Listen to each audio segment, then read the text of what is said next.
mindset coach and hypnotherapist. Most of the time when I say hypnotherapist, people are like, first of all, what is that? Yes. Are you going to control my mind? We'll get to that later, I'm sure, but that's not the case. Yeah. And then the second question is, well, how did you even get into that? Mm-hmm. And I got into this field out of necessity.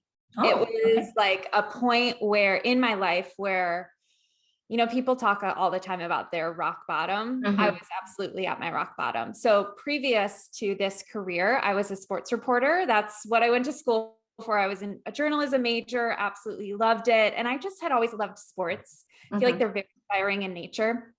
And after being in the field for some time, of course, it's a male prevalent field. And I also underwent sexual assault. And that was a huge turning point for me. It was through podcasts. That's why I love the podcast platform. It was through podcasts, through books, through courses that's where I really started to kind of heal myself as well as therapy. But through a podcast, that's actually when I first heard about hypnotherapy. And at first, as I'm sure some of the listeners are probably like, what is that? That was my completely candid response as well. Yeah. It sounds like something that you would do, like, you know, if you get your psychic reading or something like that. Yeah. Yes. But for whatever reason, that podcast just popped on my phone.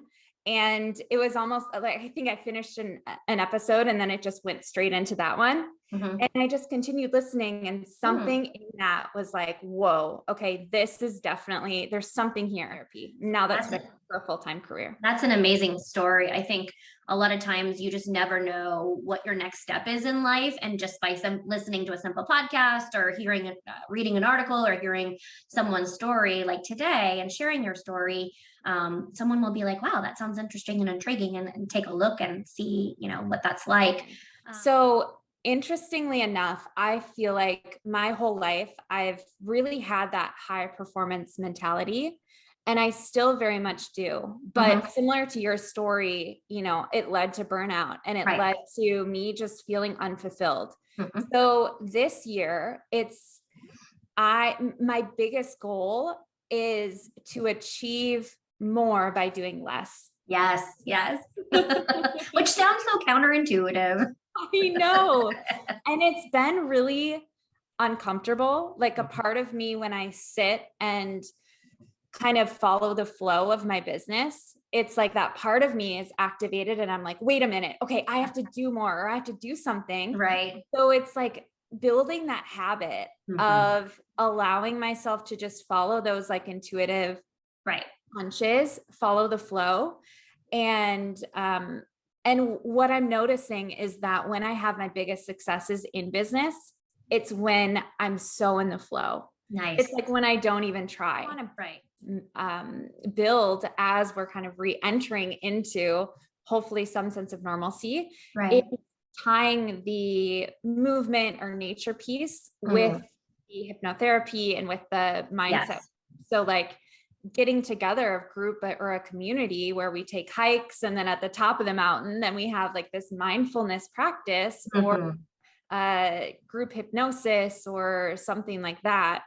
And yeah, you know, as far as for my clients, you know, a lot of them do struggle with some of the anxieties of getting back into being around people.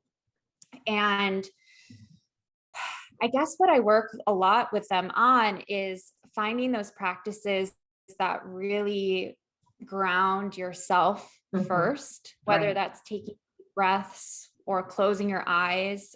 Another practice that's really powerful is actually visualizing yourself as if you're already there. Yeah. So that it signals to your mind like, oh, okay, I actually know how to do this. Or even if you don't know how to do it, can you imagine how to do it? Right. And so then once you're in this situation, then it's like, oh, actually, I know what to do. I know how to function in this. And it's also just helpful to kind of have like a groundful mantra or affirmation that you say to yourself. Good. You don't have to say it out loud. Right. You can just say to yourself like, oh, okay, I'm safe, or I'm calm, or I choose to be present right now. Yeah. And that can just move move mountains, really. The work that you're doing in this world to really tie it all together. And I love what you said about all roads really lead to self-worth, whether you're trying to lose weight or you're trying to make more money or you're trying to pivot in your life. Really, it all comes down to the foundation of who are you from within. And that's what we do at SheShutters as well. We work on people turning towards themselves. What does that actually mean? It means looking deep inside and figuring out who you are as a person, and where your bright light should shine. Because a lot of people don't know, and it's just tapping into that. So thank you for joining me today.